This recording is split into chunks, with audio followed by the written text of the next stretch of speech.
joining me. I mean, there's nobody here during this live thing, but this is the easiest way that I have to make videos these days, so this is what I'm going with. And I'm pretty sure you guys will get a lot more out of me this way than you will waiting around for me to edit some video, which may or may not come. So, today I volunteered, I had my first volunteer experience working with homeless youth as an acupuncturist. I was met with some welcome and a whole lot of skepticism and some hostility. So I was offered the opportunity through a friend who does acupuncture. They're certified in the National Acupuncture Detoxification Protocol, the NADA protocol. It's extremely popular, extremely well known. It's used by both NATO and by the U.S. military and probably some other militaries. It's used in many hospitals in the United States and abroad. It originated in France, I think. Anyway, NADA has been around. Its contribution to addiction recovery and to alternative medicine healthcare, like on the ground in communities where people's choice is either something like methadone, a monitored methadone program, or some kind of, opioid-derived program, or continuing through addiction. It has made a real difference in the lives of those people. It was used by the Young Lords. It was used by Black Panthers. In fact, the Black Panthers, Mutulu Shakur in particular, brought it to New York and for the most part brought it to America in the form that we know it as the NADA protocol. It has a long, storied and very well respected history, therefore. When I got to the spot, I found the place was mostly black teenagers. I knew it was going to be homeless youth, homeless teens. I was not prepared for how many of them, for how homogenous the place was. Like, it just kind of, it strikes you, when you go in among poverty, among people who are not cared for, and they're like all one color except for one or two people. So we're talking like 24 people and one or two of them are white or Hispanic. It makes an impression, It makes an impression. Who is really being treated like shit in this country? And I think probably, how many of them do I think were immigrants, like recent immigrants? It must have been half of them must have been recent immigrants. Poor kids, children, people who are 14 years old, who have nothing.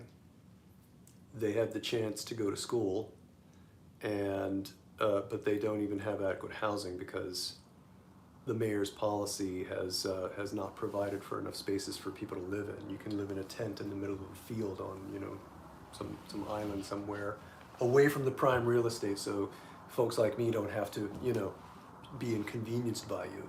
But you don't have any right to housing anymore in New York City. Effectively, the policy may not be rescinded or blocked or whatever it is that they're trying to do with the right to housing law. It may not be rescinded or blocked, but it's effectively rescinded and blocked. I mean, the shelters are completely full, and these teens who come to this place during business hours for like some shelter, some food, electricity, to take to a safe place to take a nap and to be around people, they have to leave at the end of the business day, and they go out into the city, and the shelters, because they're full, they don't have any place to go. So where are these kids going? They're sleeping on the street. Maybe they're like, getting together, sharing information on where someone might have a place for them to stay that night. A lot of people are participating in sex work for survival, or, you know, doing other things for survival, doing whatever you can, doing whatever they can. In a context like that where people are desperate and there's so little support for them, my hope was to provide some relief from the stress. You know, acupuncture doesn't take away all of the hurt and all of the stress. There's nothing that does that. There's nothing that takes away all of your bad feelings. But all therapies, whether they're a drug, or whether they're an acupuncture needle, or Reiki, or therapy, all modalities start to take a percentage of the experience down. And I was hoping to be able to provide that for some people today. Didn't happen. Nobody really wanted acupuncture. Nobody really wanted it. I was expecting that because, you know, in our culture, people are skeptical about alternative medicine, and they can be afraid of needles. They don't know how thin the needles are. They don't know that it's relatively comfortable. Sometimes it's painful, sometimes it's uncomfortable, but it's such a small amount of discomfort, it's such a small amount of pain. I don't even think of it as being real pain, but you know, when you're on the receiving end of it, you might think differently. So everybody was like, needles? No thanks. And there was one young lady who allowed me to put a couple sticky seeds with tape on them, in some of the points in her ear, you know, just to try to turn down a little bit of the stress. To talk to these kids, though, you would never know that they're really that stressed out. You know, they're like hanging out on their phones. They have phones, and they're like, you know, watching TikToks and music videos and shit, and having a good time, laughing. And but there's an edge to them. You know, they're always like, what are they? How are they, you know, presenting to me? They're always worked up. They feel, so I can feel some things pretty clearly. It's one of my gifts.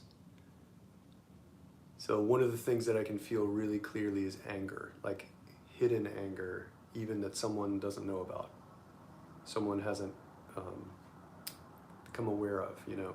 And you know, I mean, really, there's nothing special about that. You just have to see it a bunch of times and be the person who has like a ton of hidden anger in him. And after a while, you start to like recognize it. You know, like how do you recognize something? Because you see it in the mirror. Because I've seen it in the mirror 100,000 times, right? So I can like almost feel anger, like without even just being in the room with the person, without, you know, talking to them. Just the sound of their voice, like the quality of their voice, how they move. There's like a vibration that comes off of them that I can feel it right here in my chest. It's like circular area in my chest. So there's a few people there who are really worked up. Like their nervous system is, they're on hyper alert, and their nervous system is running at like a 9 out of 10. And if they get to a 9.5 or 9.7, they're going to lose control, like react emotionally and not be able to pull themselves back. That's my impression. That's what I think may happen. So to offer someone who's in that kind of state a needle, and you know, in our culture, needles come with fear. And also, there is an extreme mistrust among Black people, well-founded, thanks to the Tuskegee experiments and lots of other medical experiments, both in the United States and by Americans in other countries like Dominican Republic, Puerto Rico, Cuba. There is an extreme mistrust among the Black community of white or Asian people in the medical setting. So you come at one of those kids with a needle, I feel like what you're really dealing with is this heightened awareness that neurocepts fear, neurocepts danger everywhere, combined with cultural mistrust going back like 4 generations, 5 generations, cultural mistrust of doctors, non-black doctors. So that's the setting that I was in, and I wasn't really expecting anything. I knew people were going to be afraid of acupuncture and not receptive, and I thought maybe 1 or 2 people might be receptive, and that's pretty much what happened. But there was one person, so that's kind of like the mundane part of it, right? But there was one person there who is living rent-free in my head right now, and that young lady, I would describe her as the most fearful and the most angry, and therefore the loudest. She tries to be aggressive person there. And she was the one, she's the voice in the crowd who says things like, "Oh, acupuncture doesn't work, I tried it. It didn't take away my anger, it didn't take away my stress. It's bullshit." That kind of thing, right? She's telling other people not to get it, encouraging other people not to get it, right? Now, I've been in this kind of conversation many times before, usually with white medical practitioners who are alongside of me in like a health fair setting or some kind of discussion where there's multiple modality providers.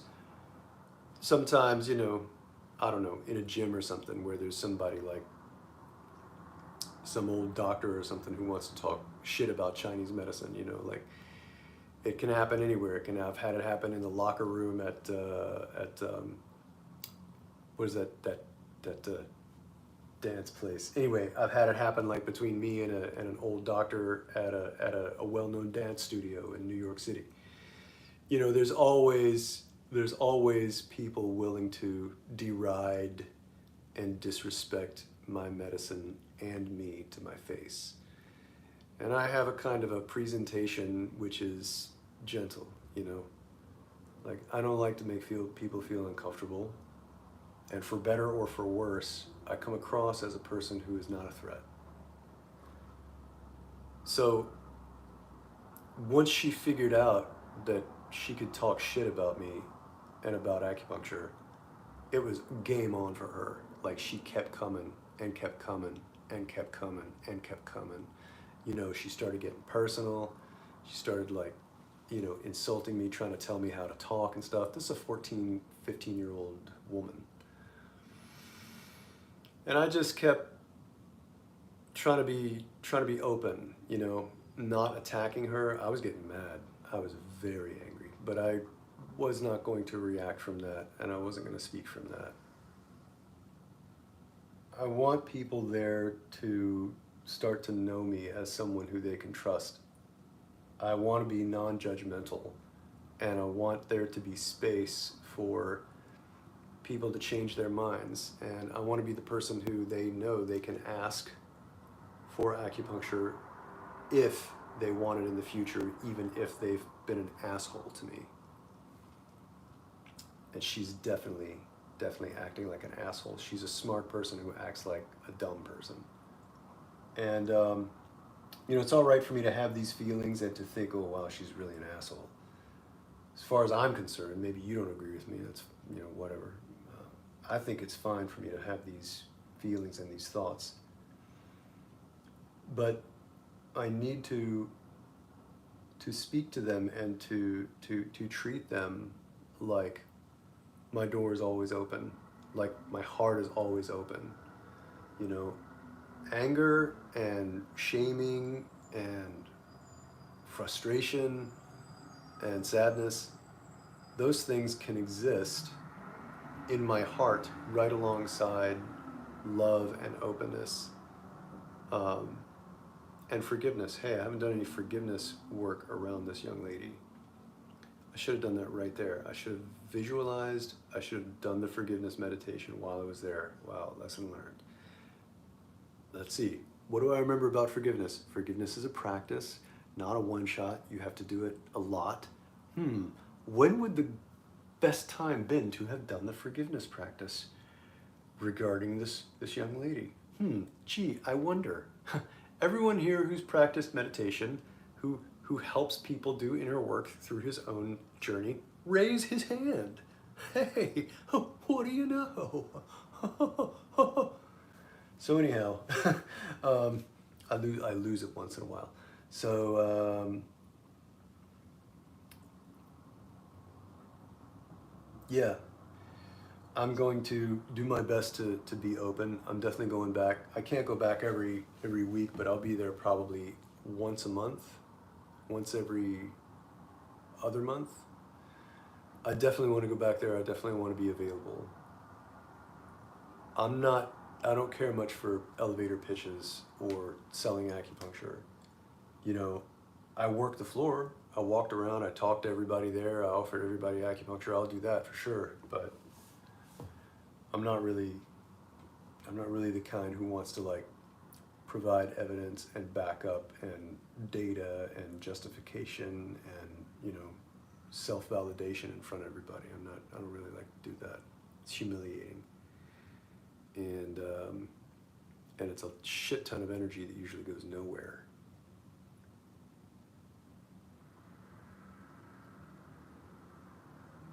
But I don't know how I'm going to deal with this person when she starts in on me or starts in on acupuncture next time. I think I'm just not going to deal with her. Just going to continue to give her space and engage with her even less. Wish me luck. We'll see how that goes. You know, in my journey to try to bring acupuncture to people who could benefit from it, but who cannot afford it, people like this, one of the bitterest pill for me is that most people don't want it. I think it's probably 1 out of every 10 people want to try or use acupuncture. A lot of them are afraid. Now, granted, these are kids, you know, they don't have much education yet. But even educated people in the workplace, whites, Asians, you know, women are supposed to be more educated than men these days. So even the most educated people from the most well-off races in the US, even they don't want to try acupuncture to the extent that I wish they would. I think it's probably 25 to 40% of the populace is using acupuncture right now, right? So it's a bitter pill, but I'm gonna keep trying, you know. I'm gonna keep just trying to be available. That's why I try to make money on other things like tutoring and coaching. People are more receptive to that. But acupuncture is so beneficial for the nervous system. It helps people so much. If I can go in with that spirit and just, you know, let people be a fuck up, let people be whoever they're gonna be, let people be mean to me, you know. If I can go in and do that and be open, I think the experience will be worth it, because I think some people will be receptive and some people will take advantage of it, which is really what I want. All right, if you made it this far, thanks for listening. I hope you're taking care of yourself. I hope you're taking care of yourself so it's easier for you to take care of other people. Have yourselves a great night or a great day. See you next time.